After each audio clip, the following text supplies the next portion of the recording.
friends. So this story is called The Mitten, and it's adapted and illustrated by Jan Brett. So they wrote and drew all the pictures in this story. So as you can see on the front, we have a bunch of animals and a mitten. And I want you to think about, what do you think all these animals are going to do with this mitten? Why are they all looking at it? Why are they so interested in it? Now, a little bit about this story is this mitten actually belongs to someone that we meet at the beginning of the book. And I think he might have lost it. So we're going to see what happens and what these animals do with this mitten. So once again, there are all our animal friends, and there's our mitten right on the front.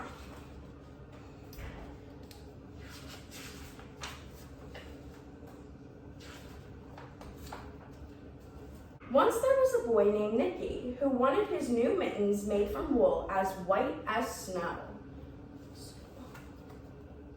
There's Nicky jumping up in the snow. And then also, there's pictures on the side columns too. So I want you to take a look at those as well and see what's happening in those pictures. At first, his grandmother, Baba, did not want to knit white mittens. If you drop one in the snow, she warned, you'll never find it. But Nicky wanted snow white mittens, and finally, Baba made them.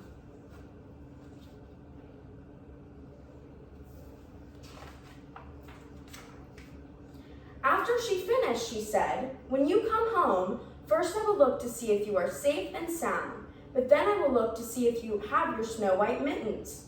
So off Nicky went, and it wasn't long until one of his new mittens dropped in the snow and was left behind.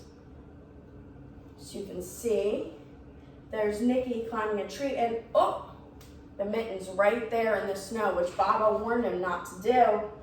But then also, on this side column, there's an animal. I wonder what's gonna happen there. A mole, tired from tunneling along, discovered the mitten and burrowed inside. It was cozy and warm and just the right size, so he decided to stay. So you can see, there's a mole finding the mitten, but then on the side column, there's a rabbit. A snowshoe rabbit came hopping by. He stopped for a moment to admire his winter coat. It was then he saw the mitten, and he wiggled in, feet first. The mole didn't think there would be room for both of them, but when he saw the rabbit's big kickers, he moved over.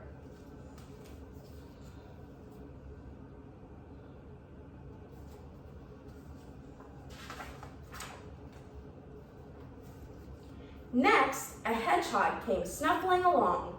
Having spent the day looking under wet leaves for things to eat, he decided to move into the mitten and warm himself. The mole and the rabbit were bumped and jostled, but not being ones to argue with someone covered with prickles, they made room. That was probably a good choice.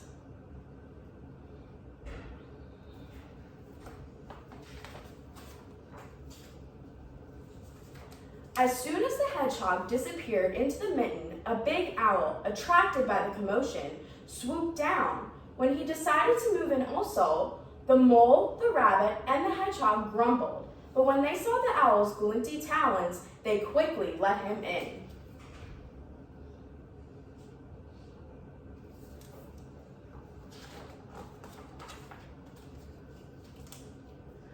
Up through the snow appeared a badger. He eyed the mitten and began to climb in. The mole, the rabbit, and the hedgehog and the owl were not pleased. There was no room left, but when they saw his diggers, they gave him the thumb.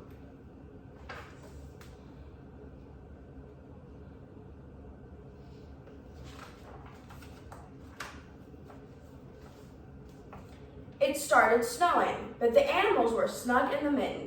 A waft of warm steam rose in the air, and a fox trotting by stopped to investigate.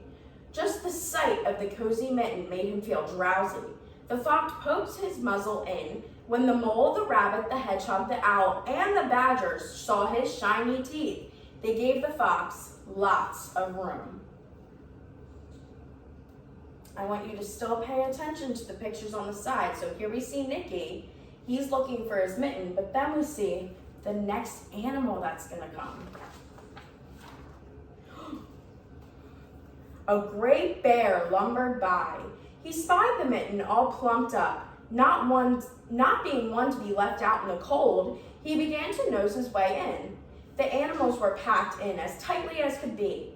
But what animal would argue with a bear?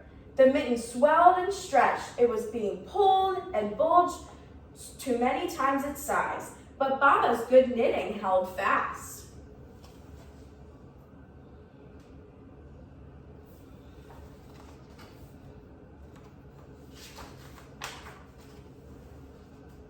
Along came a meadow mouse, no bigger than an acorn. She wriggled into one space left and made herself comfortable on top of the great bear's nose.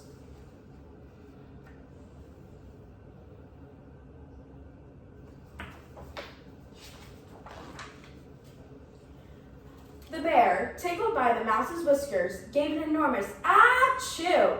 The force of the sneeze shot the Mitten up into the sky and scattered the animals in all directions. So look, they're all over now.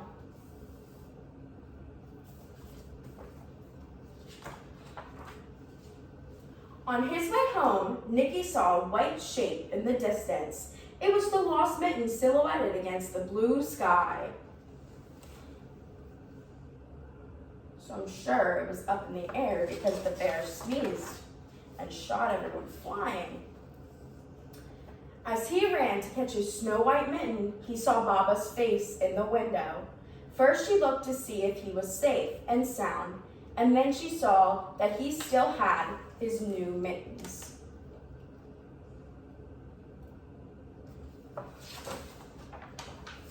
Aw, and there's Baba and Nicky at the end. That was a great story. So we saw that all the animals collectively used teamwork and they all were able to keep warm in the snow.